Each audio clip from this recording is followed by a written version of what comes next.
On est où? On est dans le Sentier des Fées, présentement. Alors, comment tu sais qu'il y a des fées?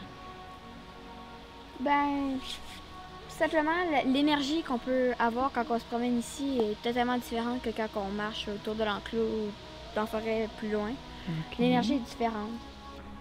Puis qu'est-ce que ça fait d'être sur le sentier des fées? Est-ce que ça fait quelque chose de particulier? Ben, ça nous ressource surtout. Ok. Ça fait surtout nous ressourcer. OK. Alors, c'est quoi pour toi te ressourcer? Puis reprendre mon calme quand je suis fâchée ou tout simplement, surtout relaxer, c'est me changer les idées. Je viens ici quand je suis en colère, surtout quand je suis triste. Donc, je me ressource avec la nature. Puis comment tu te sens après? Je me sens quand même mieux. Je me sens mieux. Est-ce que tout le monde devrait faire ça? Ben, c'est sûr que se ressourcer dans la nature, ça peut pas faire de tort à personne. Ça peut aider. Mon chien.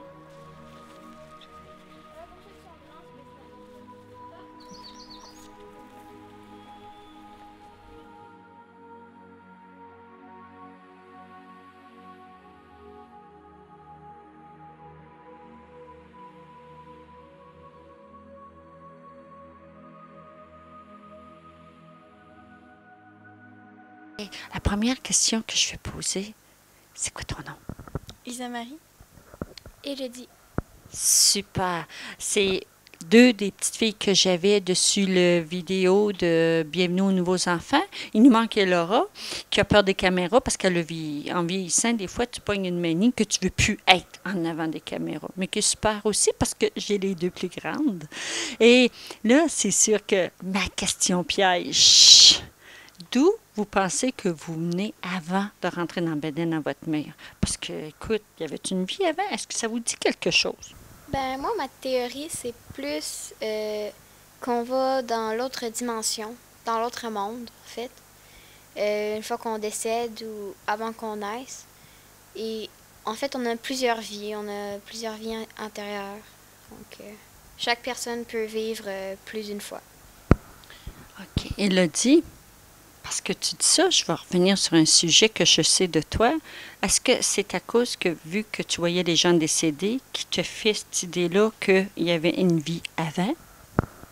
Ben, c'est surtout, moi, je vois des fois, quand je voyais les morts, j'avais des visages, et quand je revois plusieurs personnes en ville, quand je me promène, ou tout simplement qui viennent ici, c'est comme des visages familiers, comme si je les avais déjà vus.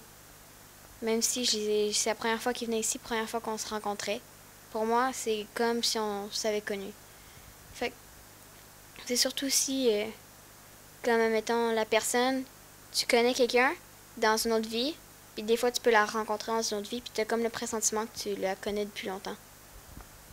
Super intéressant. Très, très, très intéressant.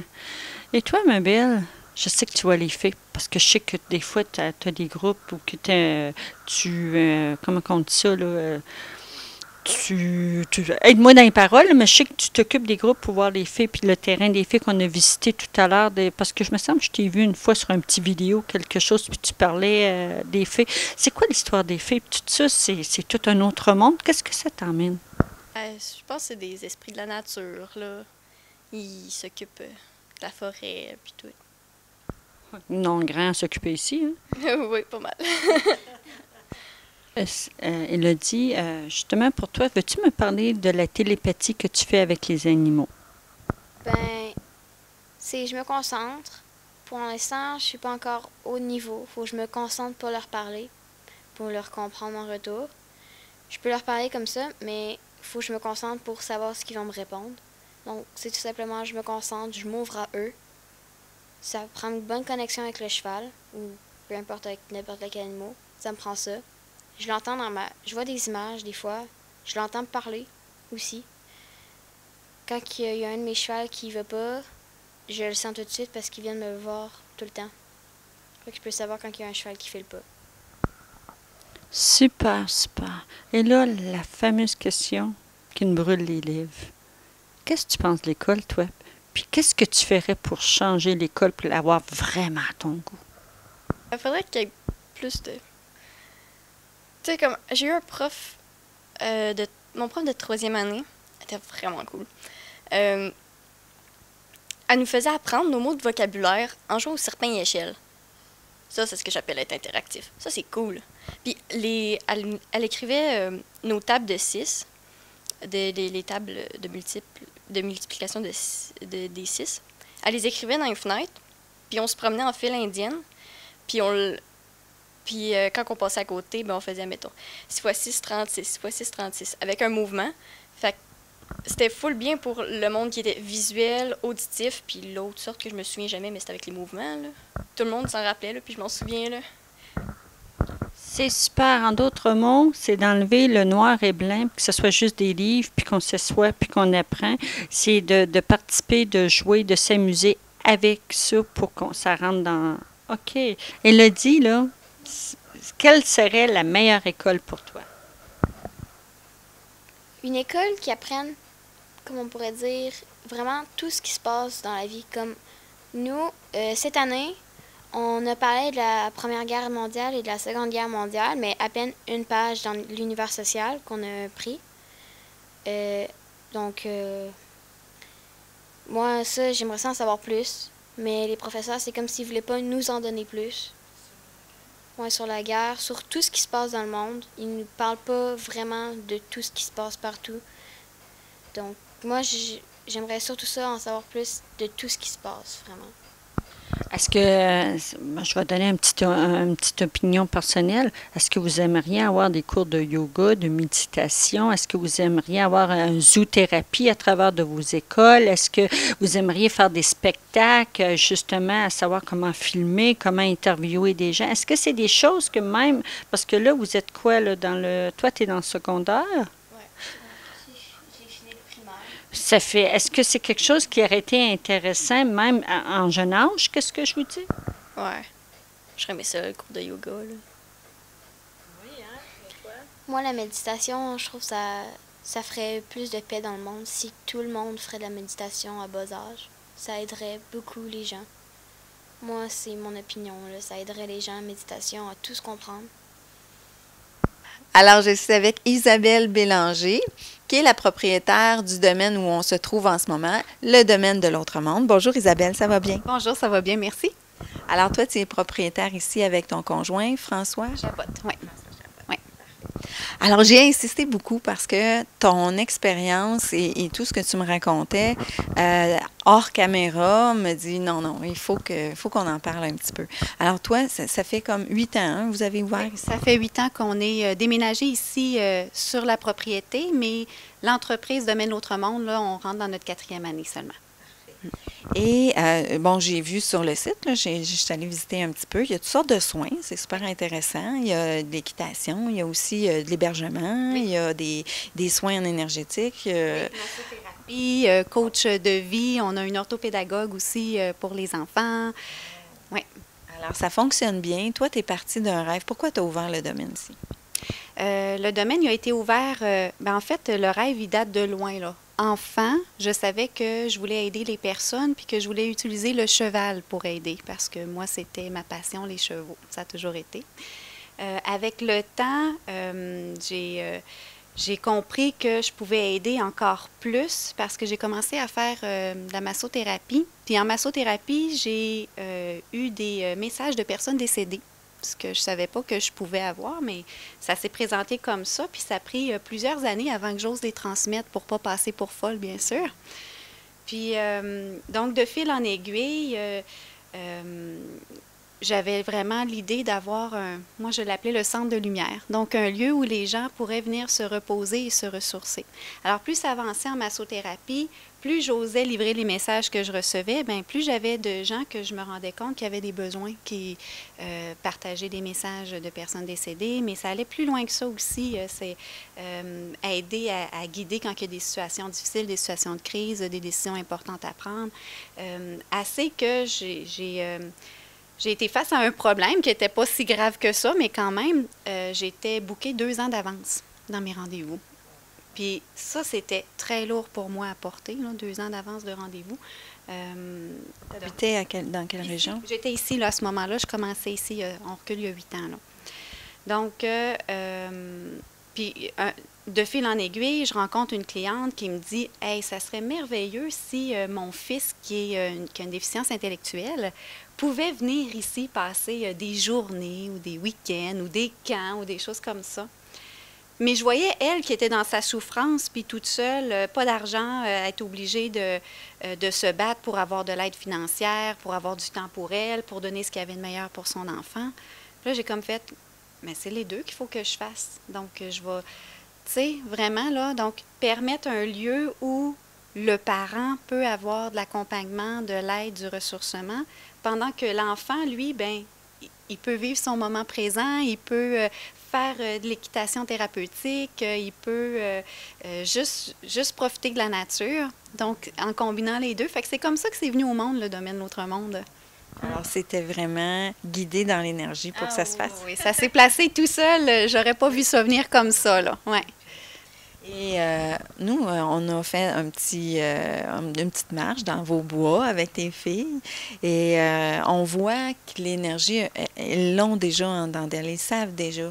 Et même, elles amènent leurs petites amies, des fois, qui ont besoin d'aide, te voir. Alors, dans tes mots à toi, comment ça se passe à ce niveau-là? Bien, ce qu'on s'est rendu compte, c'est que, tu sais, il y en a qui... Puis on n'a pas besoin de croire ou pas croire, là. C'est pas ça. Quand on est... Puis c'est pas pour convaincre non plus, mais quand on vit l'expérience puis qu'on comprend pas ce qui se passe, on n'a pas d'aide, on n'a pas d'outils, on passe pour fou, alors que ça prend l'expérience pour comprendre, de toute façon. Mais quand on la vit puis qu'on n'a pas de support, c'est pas nécessairement facile. Puis ce qui arrive, c'est que ces jeunes-là, bien, c'est qu'il y a de plus en plus de jeunes, il y a de plus en plus d'adultes qui s'ouvrent à ça, qui sont plus conscients qu'il existe autre chose que ce qu'on connaît. Mais les jeunes, eux, ils naissent avec ça, avec cette ouverture-là, avec ce senti-là. C'est ça. Comme ta fille Élodie, qui voyait des personnes décédées très jeunes. Oui. Et là, bon, ton autre grande fille qui disait que ses amis avaient des entités qui s'accrochaient après. Moi, je le sais par expérience, là, que c'est parce que ils ont une ouverture qui fait qu'ils les attirent en quelque part. C'est dans leur énergie. Puis, mais ils ne savent pas pourquoi. Mais ils ne savent pas c'est quoi. Puis, si on les voit, ça peut être une chose, mais souvent, ils vont les sentir. Donc, sans nécessairement voir où, ils vont sentir qu'ils sont différentes en dedans. Donc, comme entre autres, il y a une amie à ma fille qui, c'est ça, elle, quand elle a une personne décédée, par exemple, elle est ouverte, c'est sûr, mais quand il y a une personne décédée qui arrive puis qui s'accroche après elle, puis que là, elle a des pensées agressives, puis c'est une jeune ado, là, super zen, puis bien, là, tu sais. Puis là, elle a des pensées agressives, elle se sent pas bien, dépressive, mais c'est pas dans sa nature, là, ça n'a pas rapport. Maintenant, elle le sait parce qu'on en a parlé, ça fait quelques années. Mais au début, quand ça lui arrivait, là, elle se comprenait plus, elle n'était pas du monde, elle était mal en Puis elle devait se sentir pas coupable, mais mal en pensant que ça venait d'elle. Elle était convaincue que ça venait d'elle. Elle était sûre que c'est elle qui avait un gros problème. Puis, en parlant, ben, on s'est rendu compte, attends un petit peu, là, il y a eu telle histoire, puis là, elle raconte qu'elle a senti telle énergie, ensuite qu'elle a vu tel être, puis elle me le décrit comme il faut, puis il est où dans sa maison. Puis là, avec toutes les portes d'armoire qui vont bouger ou le ventilateur qui va partir tout seul, tu sais, tout concorde, là. Puis quand on se rend compte, ben attends un petit peu, ma belle, on va voir qu'est-ce qu'on peut faire, puis on fait un soin en énergie, puis on réalise qu'il y a vraiment quelqu'un décédé qui est après elle, puis on comprend la cause, on sait d'où ça vient, puis on libère cette personne décédée-là, bien nécessairement, on libère l'enfant. Puis là, après ça, elle qui fait comme, mon Dieu, je me sens bien, je suis moi-même, puis du jour au lendemain, tout est beau, tout va bien, tu sais. Tu avais la preuve concrète que c'était là. Ah oui, tu sais, c'est sûr que moi, je le vis dans mon expérience, j'ai pas besoin de preuves. Non, je le dis pour les gens à la caméra parce que qu'ils se disent, ben là, peut-être que c'était dans sa tête ou elle vivait quelque chose. J'essaie de démontrer que non, ce n'est pas juste dans la tête de la personne, puis de ne pas médicamenter des enfants avant d'avoir peut-être fait d'autres thérapies avant, ou pas des thérapies, mais d'autres formes de soins. Oui. Et là, j'ai de plus en plus d'enfants qui viennent me voir. J'ai de plus en plus de parents qui font appel à moi pour de l'aide. Tu sais, les enfants qu'on entend parler, là, ça a 7 ans, puis ça dit que ça veut mourir, là. C'est pas normal, là. C'est pas... Plusieurs fois même. Je suis même surprise de voir qu'il y en a autant. Donc, avoir le mal de l'âme quand tu as 7 ans, quand tu as 16 ans, quand tu as 20 ans, puis que tu n'as pas eu vraiment une expérience traumatisante, il y a une explication là en arrière de ça. bien, on peut aller creuser. Puis des fois, la médecine traditionnelle ou les psychologues, ils ont tout essayé, les médicaments, mais le mal est encore là. Bien, Ça peut être une vie antérieure? vie antérieure, entité, ça peut être beaucoup de choses, oui. Et d'après toi, au niveau de l'école, qu'est-ce qu'on devrait faire? Qu'est-ce qui devrait être changé? C'est sûr que nos nouveaux enfants, avec toutes leurs capacités, leurs perceptions, leurs dons, ils font beaucoup plus de télépathie, ils sont hyper sensibles, ils sont ouverts à d'autres dimensions, ce que nous, on n'était pas autant. Ils ont des pouvoirs, là, je dis des pouvoirs, mais tu sais, la capacité de guérir avec leurs mains, ils sont connectés. Le magnétisme au niveau des mains, Vraiment. ben oui. Tu sais, ils sont vraiment connectés là-dessus, mais ils sont aussi interconnectés entre autres. Donc, ils vibrent et ils réagissent même aux autres. Fait que quand quelqu'un va pas bien, ils le sentent. Si le professeur est dans le mensonge, c'est une autre affaire que ces nouveaux enfants-là ne tolèrent pas. Hein. Essayez pas de mentir à des nouveaux enfants, là. Ça se peut pas. Ils vont le savoir, puis ils vont se boquer, puis ils vont devenir très indisciplinés. Mais en fait, là, c'est juste parce que l'adulte lui raconte un paquet de mensonges que l'enfant sait que c'est faux, puis c'est insulter son intelligence. Fait que sa façon d'y réagir, souvent, ça va être par agressivité, en étant tannant. Bref, ça, déjà là, c'est un gros point, je trouve, majeur. Donc, les écoles, ils sont faites pour les anciens adultes, si on veut. Nous, on était très sages, on écoutait. Tu sais, là, c'est... Mais moi, j'étais toujours dans la lune, mais j'ai décroché. J'aimais pas l'école, mais j'étais tellement sage, je voulais être la plus fine. Oui, les enfants, ils sont... maintenant, leur système d'apprentissage, il est beaucoup plus large que ce qui est de base, disons. Parce que moi, je connais des enseignants là, extraordinaires, là, entre autres. Nommé. Elle est vraiment extraordinaire. Elle les ressent. Donc, elle sait comment intervenir pour les...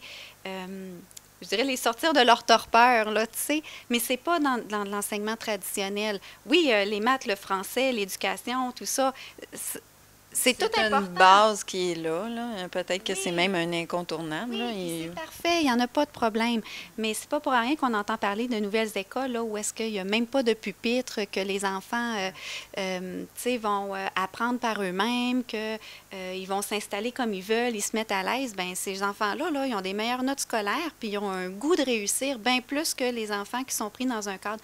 Il y a toujours des enfants qui vont être bien dans un cadre traditionnel, par exemple. Sauf que ça ne répond pas aux besoins de la majorité. Tu sais, c'est sûr que là, c'est un gros système, l'éducation, là, puis c'est à revoir, mais je pense que c'est commencer à la maison, de s'ouvrir à nos enfants, d'écouter leurs besoins, puis leurs besoins, ils ne sont pas pareils que nos besoins à nous. Bien, un grand merci, Isabelle. Je ne te retiendrai pas trop longtemps. Je sais que tu as beaucoup d'activités ici au domaine. Oui, merci, ça m'a fait plaisir. Merci à toi.